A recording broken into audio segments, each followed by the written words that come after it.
씨앗, 그것을 심어보면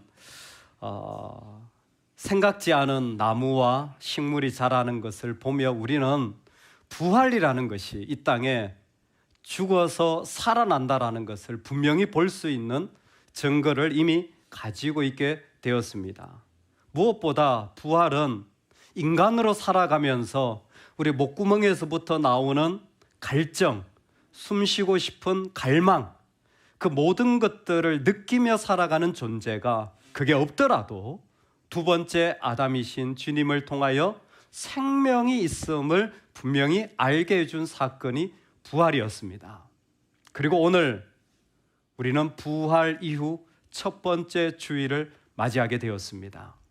그 부활은 나에게뿐만이 아니라 나와 함께 있는 자들도 살게 되어지는 길임을 선포하고 싶습니다.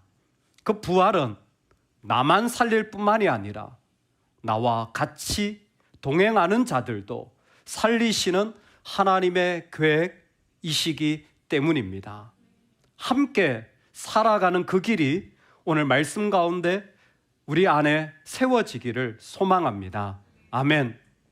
그 징검다리의 첫 번째는 하나님이 받으신다라는 걸음입니다.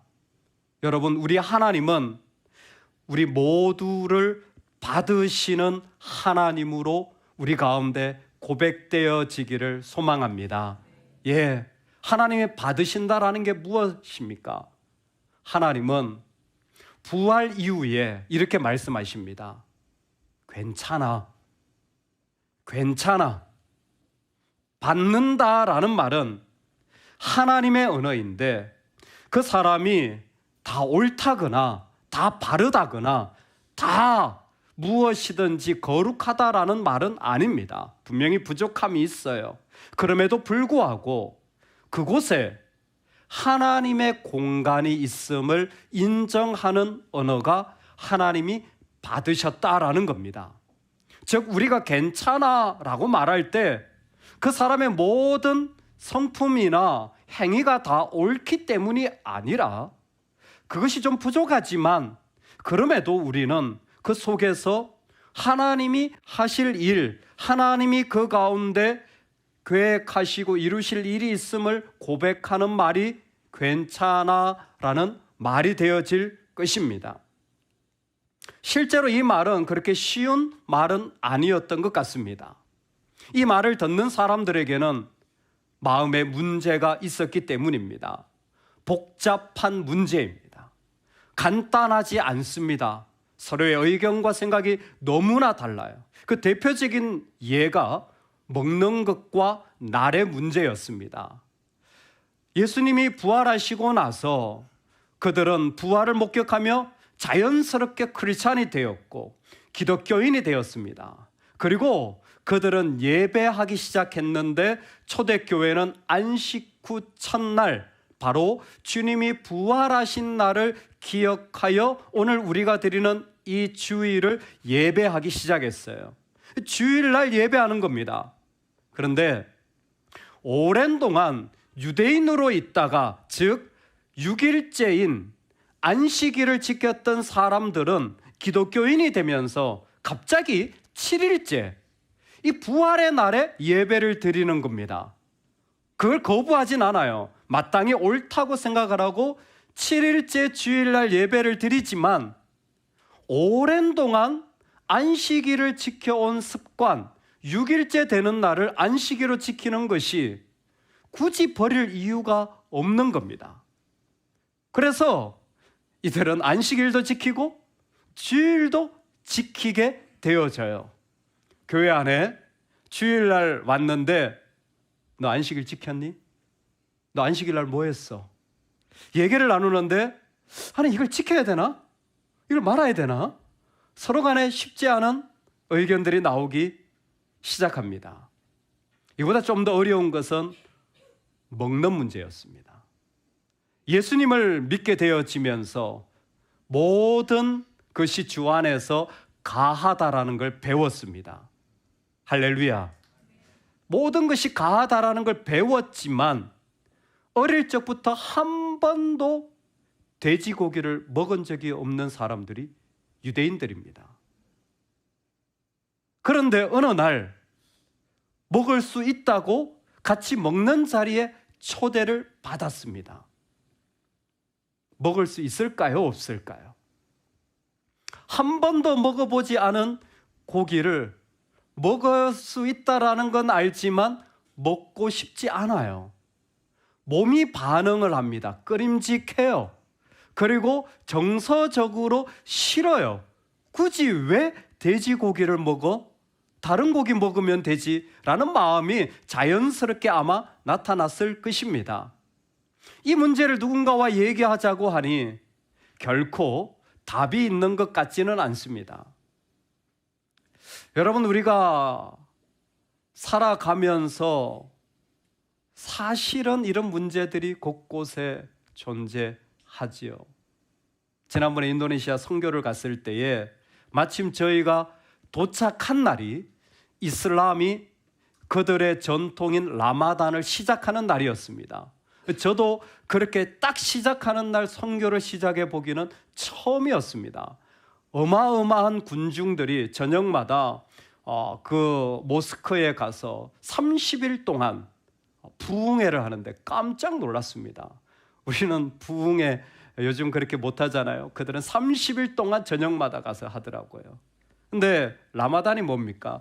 해가 뜰 때부터 해가 질 때까지 음식을 먹지 않고 금식하는 거였습니다. 그리고는 이제 해가 지면 먹기 시작하죠. 라마단이 시작된 가운데 그들은 라마단이라도 우리는 크리스찬이니까 금식할 이유가 없잖아요. 그래서 식당에 가서 밥을 먹었습니다. 식당에 가서 음식을 시켜서 밥을 먹는데 선교사님이 커튼을 치시는 거예요. 그래서 답답하게 왜 커튼을 치시냐고 밥 먹는데 그랬더니 좀 커튼을 치고 먹으면 좋을 것 같다고. 왜 칠까요? 비록 나는 금식하지 않지만 밖에 일하는 사람들은 지금 하루 종일 굶은 거예요. 하루 종일 굶은 사람이 안에서 밥을 먹고 있는 모습을 보면 좀 힘들 수 있잖아요. 그래서 커튼을 치는 겁니다. 잠시 좀 부끄러웠습니다. 왜냐하면 라마단을 보면서 제 속으로 이렇게 생각했거든요. 쓸데없는 짓 하고 있네. 그게 제 마음이었어요. 왜 이렇게 부질없는 짓을 하나? 근데 어떤 분은 오히려 그런 자리에서 그들을 배려해 주는 행동을 할 수도 있더라고요. 비판하지 마라. 약한 자를, 부족한 사람을 보면 아마 사람에게서 제일 먼저 나오는 행동은 괜찮아 라는 말보다 이 비판일 것 같습니다. 왜냐하면 비판이라고 하는 것은 내가 결정하는 행위이기 때문에 그래요. 내가 결정하잖아요. 그러면 내가 판단합니다. 내가 판단하잖아요. 그러면 업신여기기 시작합니다. 이 작은 한마디가 더 이상 그 사람을 만나고 싶지 않은 관계로 만들어 버리기도 합니다. 믿음이 연약한 자를 너희가 받되 그의 의견을 비판하지 말라. 이어서 먹는 자는 먹지 않는 자를 업신여기지 말고 먹지 않는 자는 먹는 자를 비판하지 말라. 이어서 남의 하인을 비판하는 너는 누구냐? 그가 서 있는 것이나 넘어지는 것이 자기 주인에게 있음에 또 한 번 더 내가 어찌하여 내 형제를 비판하느냐? 어찌하여 내 형제를 업신여기느냐? 우리가 다 하나님의 심판대 앞에 서리라. 네가 결정하지 마라. 너의 결정이 전부가 되지 않게 하라. 왜? 너의 결정이 전부가 아니라 그 뒤에 하나님이 계시기 때문에. 여러분, 부활이라고 하는 것은 바로 이 사실을 우리에게 지금 설명해 주고 있는 겁니다. 많은 분들이 부활을 그냥 예수님 부활하셨네 라고 생각할지 모르겠지만 여러분이 주님을 믿으며 살아간다면 이 부활의 순간을 반드시 경험하게 될 겁니다. 복음은 반드시 부활을 통해 증거되어지는데 이 부활의 이 메시지의 기점을 반드시 누군가에게 복음을 전하거나 내가 복음으로 살려고 한다면 이 분기점을 반드시 통과하게 되어 있어요. 어떤 분기점? 받아들일 수 있느냐? 비판하느냐? 성경에 우리와 같은 고민과 길을 걸어갔던 한 사람이 소개되어지고 있습니다. 베드로야, 와서 잡아 먹으라. 베드로야, 내가 너에게 주는 이 음식을 받아서 먹어라. 환상 중에 보았던 베드로는 하나님의 음성을 듣고 하늘을 보는데 하늘에서 보자기 같은 것이 내려오는데 거기에 어떤 게 담겨져 있어요? 부정한 것들. 유대인으로서는 한 번도 먹지 않았던 정결하지 않은 짐승들이 그게 담겨져 있습니다. 부정한 거예요. 근데 먹으라는 거예요. 여러분, 하나님 몇 번이나 이야기하시는 줄 아세요? 3번이나 받아서 먹으라는 거예요. 베드로는 먹을 수 없습니다. 먹을 수 없습니다. 이건 부정한 겁니다. 그랬더니 하나님이 뭐라고 말씀하시냐면 2번째 말씀하시며 도전하실 때에 하나님께서 깨끗하게 하신 것을 네가 속되다 하지 마라. 들어보셨습니까? 이 메시지? 내가 깨끗하다 한 것을 네가 속되다 하지 마라. 이게 복음의 분기점입니다. 믿음으로 섬기고 싶으세요? 내가 진짜 하나님께 영광을 올려드리고 싶으세요? 내가 하나님의 사람으로 살고 싶으세요? 우리는 반드시 이 지점을 지나게 됩니다. 하나님이 깨끗하다 한 것을 받아들일 수 있느냐 없느냐의 자리입니다. 왜 그럴까요? 여러분, 이건 복음의 핵심이기 때문에 그렇습니다. 한 번만 기억해 놓으십시오. 우리가 가지고 있는 복음은요, 이런 모습입니다. 내가 예수님을 믿는다는 건 옛날과 달라진 게 있어요. 뭐가 달라졌느냐? 옛날에는요, 예전에는 율법으로는 하나님께 제사를 지낼 때 사람들이 조심했어야 됐어요. 부정한 것을 내가 만지면, 예전에는 죽은 시체를 내가 만지면 내가 부정해졌어요. 그래서 그게 있으면 안 돼요. 죄 지은 사람이 있으면 그 사람하고 같이 있으면 내가 더러워져요. 그래서 같이 있으면 안 돼요. 띄워야 돼요. 이걸 정결법이라고 합니다. 그래서 부정한 것에 내가 가까이 가면 내가 더러워지기 때문에 간격을 띄워놓았습니다. 최소한의 지혜죠. 그런데 예수님이 이 땅에 오셔서 우리의 죄를 위해 죽으시고 십자가 가운데서 모든 죄값을 감당해 주셨습니다. 할렐루야. 그 주님이 나를 위해 죽으시고 죽음에서 살아나신 이후에 달라진 게 하나 있어요. 뭐가 달라졌느냐? 이제는 부정한 것 속으로 들어가면 내가 부정해지는 게 아니라 그 부정한 것이 정결한 생명으로 바꿔지는 거예요. 복음이 우리한테 부활이 준 게 무엇이냐면 우리도 여전히 문제 속에 어려움 속에 들어가요. 그런데 예전에 내가 힘들어졌어요. 근데 복음은 무엇이냐면 생명이 들어가서 그 부정하고 더러운 것들을 생명으로 바꿔내신 것입니다. 이게 바로 부활의 선언인 거예요. 하나님은 그 부정한 것을 먹는 자들, 부정한 삶에 있는 자들, 여러분 혹시 기억하십니까? 사도행전 10장에 그 베드로가 하늘로부터 온 보자기에 있는 음식을 먹으라, 하나님이 깨끗하다는 걸 네가 속되다 하지 말라. 그 다음에 누군가 나옵니다. 이방인이었던 한 사람, 성이 곧입니다. 이름이 넬료, 아닙니다, 고넬료 이름이에요. 그 사람을 구원하기 위하여 이미 하나님은 이 이야기를 하고 계신 거예요. 여러분 무슨 얘기 하시냐면 하나님은 부정한 자를 이미 받아들이셨습니다. 부정한 자를 이미 받아들이셔서 자신의 영원한 사귐 속에 함께 하시기로 이미 결정하셨어요.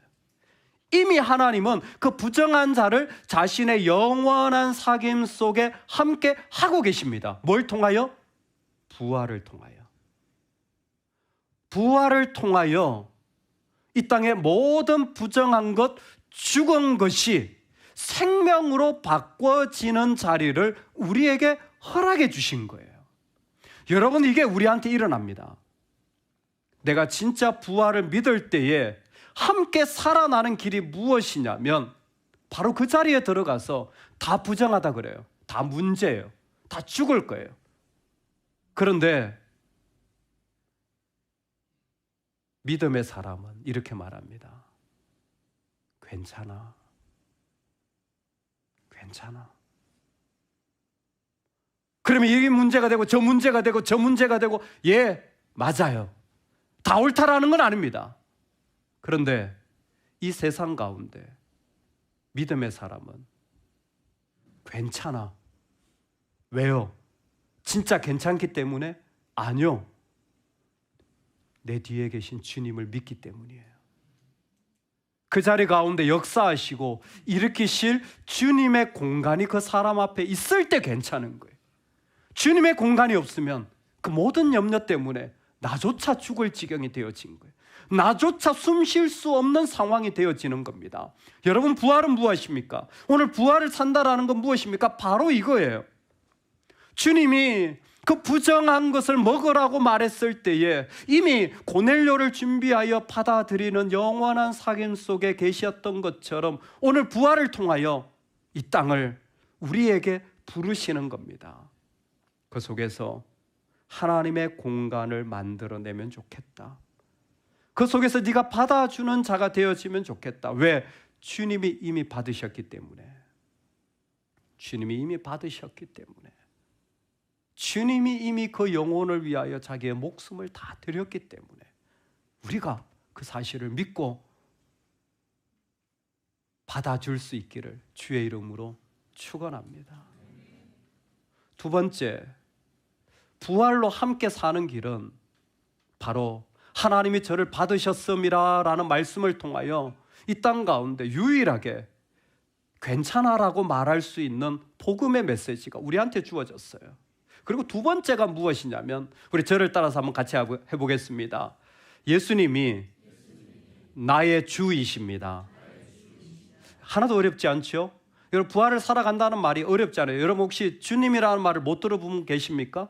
주님이란 말은 주인이라는 말입니다. 그래서 이 말의 의미 자체는 사실 어렵지 않을 것 같아요. 오늘 말씀에도 보면 9절에 예수님이 죽은 자와 산 자의 주가 되려 하셨다 그랬어요.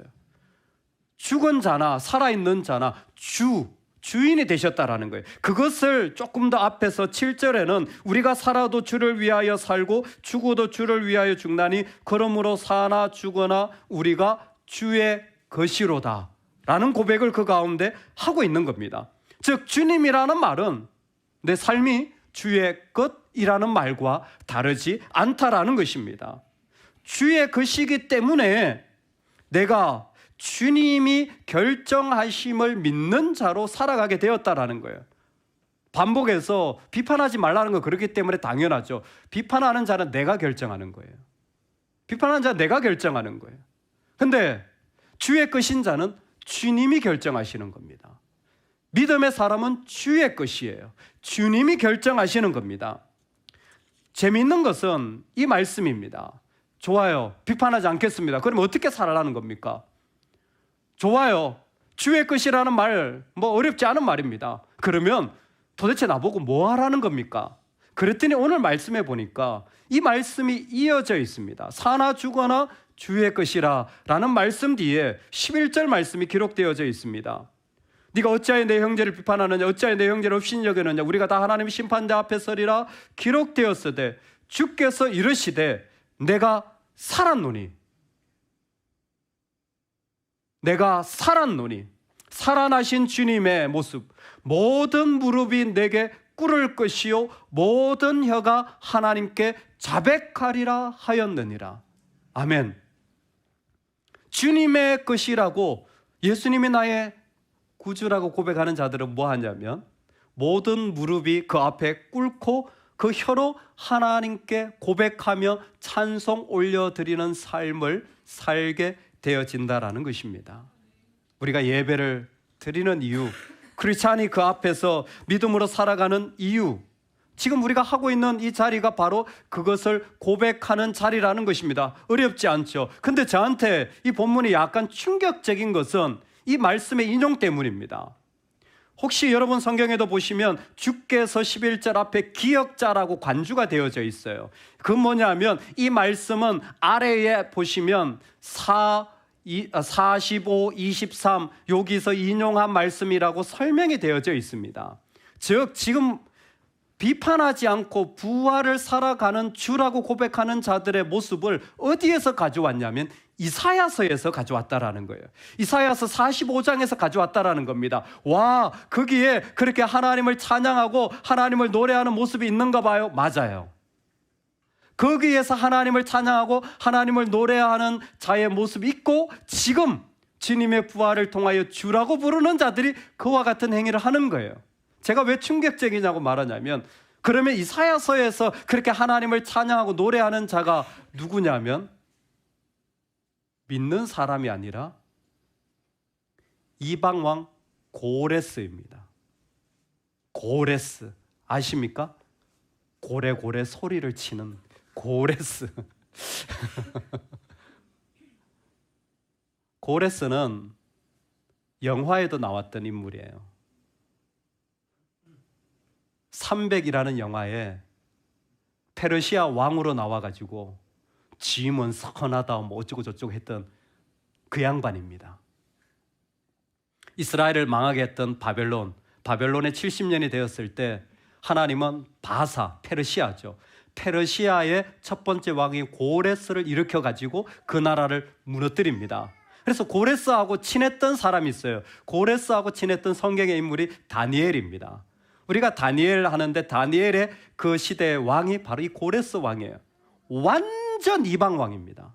완전 하나님을 전혀 모르는 그런 생뚱맞은 사람이에요. 근데 이사야 45장이 충격적인 게 뭐냐면 이 고레스를 하나님이 뭐라고 말씀하시냐면 야훼의 대리자라고 부릅니다. 여호와의 대리자, 심지어 고레스라는 영어로 사이러스라고 하는데 기름 부음 받은 자, 이게 메시아란 말입니다. 고레스를 하나님이 메시아, 하나님의 대리자 이렇게 불러요. 여러분 성경에서 메시아는요 다윗 계열이어야 됩니다. 이건 유다 지파여야 돼요. 고레스는 피 한 방울 거기에 섞이지 않았을 뿐만 아니라 그 지파 완전도 상관없어요. 하나도 관련 없는데 하나님은 고레스를 데려다가 지금 하나님의 대리자라고 말씀하시는 거예요. 너무나 충격적입니다. 여러분 그거 아세요?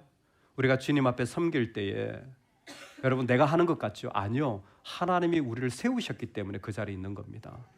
내가 아니더라도 하나님 얼마든지 이 사람, 하나님 얼마든지 저 사람을 세울 수 있는 분이 우리 하나님이세요. 하나님 얼마든지 돌들이라도 하나님을 찬송하게 하실 수 있는 분이 우리 하나님이십니다. 그런데 지금 하나님이 고레스를 데려다가 하나님 앞에서 메시아라고, 하나님의 파격이죠. 하나님은 그럴 수 있는 분이에요. 하나님 그렇게 데려다 하시는 거예요. 그런데 그 모습이 뭐라고 소개되어 있냐면 그때 고레스를 데려다 그렇게 세울 때 2절에 보면 내가 너보다 앞서가서 한 곳을 평탄하게 하며 논물을 쳐서 부수며 세빗장을 꺾고 나는 여호와 이스라엘의 하나님인 줄 알게 하라. 이 고레스로 이스라엘의 하나님인 줄 알게 하라. 산자와 죽은 자의 주가 됨을 알게 하라. 여러분 너무 이 말씀과 똑같지 않습니까? 고레스를 왜 세웠느냐? 하나님인 줄 알게 하기 위하여 이 고레스를 세운 겁니다. 그런데 이 고레스를 세우고 하나님이 하신 일이 뭐냐면 내가 너보다 먼저 가서 그 모든 일을 평탄케 하고 그 모든 세빗장을 꺾어내리라. 하나님이 고레스보다 먼저 가서 그 모든 일을 다 완성시켜 놓고 고레스야 네가 내 이름 불러, 여기 하나님이 계시다는 걸 말해줘 라고 말하는 거예요. 너무 재미있는 것은 하나님이 이사야 45장에 먼저 가서 그 모든 일을 이루신다고 했는데 고린도전서 15장에 보면 예수님께서 십자가에 죽으시고 부활하심을 설명할 때 예수님을 부활의 첫 열매라고 말합니다. 먼저 맺혀진 열매라는 거예요. 왜 그 개념을 말하냐? 예수님이 먼저 부활하셨기 때문에 그분을 믿는 자들도 다 부활할 수 있다는 겁니다. 예수님이 먼저 살아나셨기 때문에 우리도 그 뒤를 이어서 살아날 수 있다는 게 첫 열매입니다. 부활은 예수님이 먼저 살아나신 사건이에요. 그런데 이 사건은 이미 구약에서 먼저 가서 하나님이 일하신 모습으로 말미암아 우리에게 전하여진 모습입니다. 이 땅에서 내가 주님을 노래하고 찬양하며 부활을 믿는다라는 것은, 즉 예수님이 나의 주가 되셨다라는 것은 그 노래 안에 이 모습이 담겨져 있는 겁니다. 먼저 가서 일하셨던 하나님, 그리고 죽음 가운데 먼저 살아나신 예수님. 그렇다면 그 주를 믿는 자들도 이 땅 가운데 먼저 무릎을 꿇고 내가 부를 노래를 하는 사람으로 초대받고 있다는 거예요. 어둠이 있어요. 답답해요. 근데 믿음의 사람은 그 가운데 자신이 불러야 할 노래를 먼저 부르는 거예요. 하나님 앞에 내가 들어야 할 삶을 먼저 살아가는 겁니다. 아무도 그렇게 살지 않아요. 내 안에 준비가 됐느냐? 아니요, 그렇지 않아요. 그런데 먼저 하나님 앞에 드려질 자리에 서기를 고백하는 것이 바로 이 말씀 안에 있는 부활의 모습이었던 겁니다. 여러분, 내 형편이 어떻든 내 자리가 어떻든 그 자리 가운데 내가 먼저 하나님 앞에 세워 내가 부를 하나님이 나에게 주신 것으로 그 자리에서 내가 먼저 고백하며 나아갈 수 있기를 소망합니다. 자녀를 키우며 제일 부끄러웠던 게 저는 이거였습니다. 먼저 부모가 준비된 자가 되어야 됐는데 제가 안 믿는 가정에서 태어나서 자라다 보니까 아이를 위해 저녁마다 기도해 줘야 된다는 건 알아요. 공부를 해서 글로 읽었어요, 저는. 근데 해본 적이 없어요. 받아본 적도 없어요. 그러니까 너무너무 힘든 거예요. 저녁마다 애를 위해 기도해 주는 게 습관이 안 돼가지고 받아본 적도 없고 어떻게 하는지 가르쳐 준 사람도 없어요. 제가 만들어서 그냥 하는데 애는 안 지칩니다. 제가 지치더라고요. 가정 예배를 드리려고 하는데 집에서 가정 예배를 드려봤어야죠. 교회에서 난 예배했지 집에서는 예배 본 적이 없어요. 부모님과 앉아가지고 그 말씀을 나눠본 적이 없어요. 목사인데도요, 얼마나 처음엔 부끄럽던지 얼굴이 화끈화끈 하더라고요. 여러분도 다를 줄 아세요. 해보세요. 쉽지 않더라고요. 왜? 내가 못하니까. 내가 안 해봤는데 내가 어떻게 해요? 나는 그렇게 안 살았는데. 여러분, 지금 하나님이 뭘 초대하십니까? 부활의 사람은 주를 고백하는 거예요. 어떤 자리, 사망과 어려움과 아픔의 자리지만 먼저 하나님 앞에 내가 고백해야 될 자리, 먼저 내가 서야 했을 그 자리에 하나님 우리를 초대하시는 겁니다. 그 자리에 서면 다 살아나는 거예요. 여러분, 그 자리가 살게 하는 겁니다. 자식에게 돈도 필요하고 우리 가정에 이런 공급도 필요하고 어떻게 보면 이와 같은 돌봄도 필요한데 정말 더 중요한 건 모두를 살게 하는 자리는 내가 하나님 앞에 먼저 서야 할 자리입니다. 이 땅에 있는 어떤 것보다 내가 불러야 할 그 노래를 부를 때에 하나님 우리 모두를 함께 살게 하여 주십니다. 저와 여러분이 살아가는 삶에 부활은 지금 시작되었습니다. 어떻게 살게 되어집니까? 받아 주실 수 있기를 소망합니다. 아무리 부정해도 괜찮아. 주님이 그 가운데 계셔. 혹시 그 일이 잘못되더라도 괜찮아. 그 죽음 속에도 주님이 계셔. 혹여라도 그 아픔에 일어나서 장례를 치르더라도 여러분만큼은 주님이 생명으로 일으키실 것을 믿으시기 바랍니다. 동시에 여러분 그분이 우리의 주예요.